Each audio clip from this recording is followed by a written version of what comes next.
Have you read her? Rand. Atlas Shrugged. That's the one. Yes, yes it is.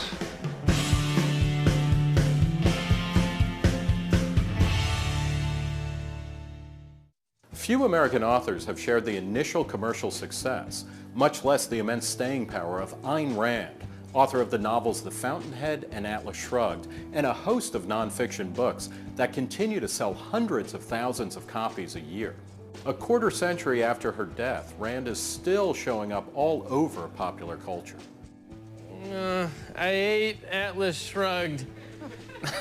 Earlier this year, late-night TV host Jimmy Fallon did a bit where audience members ate pages of Rand's free market-friendly books for sustenance as the stock market tanked.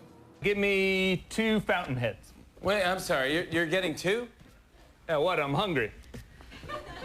For knowledge. Allusions and references to Rand abound. Author, philosopher, and female comb-over pioneer, Ayn Rand. This is the story of Maggie Rourke, an architect who refused to compromise.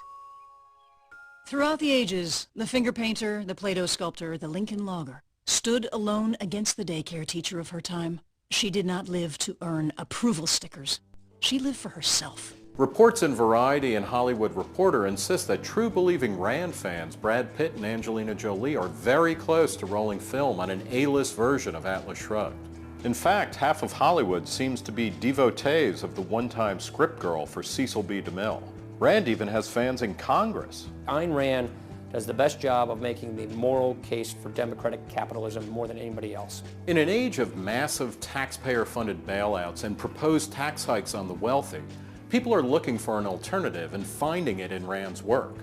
Over the past year, The Economist and others have reported sharply rising sales of Rand's books. Never a critical darling, Rand's stock is even rising among the intelligentsia. 2 new books, Goddess of the Market and Ayn Rand and the World She Made, take long, serious, and generally sympathetic views of her life and work.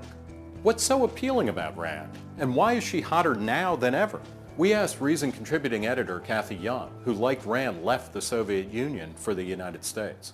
She carved out a very unique niche with that romantic vision of the individual, with her defense of capitalism, with her defense of reason, all of which really stands out in 20th century culture. Her 1958 novel, Atlas Shrugged, has even provided a major meme of going galt. In the novel, the productive members of society, tired of creating inventions and companies that get taken over by the government, retreat to a secret mountain hideaway called Galt's Gulch.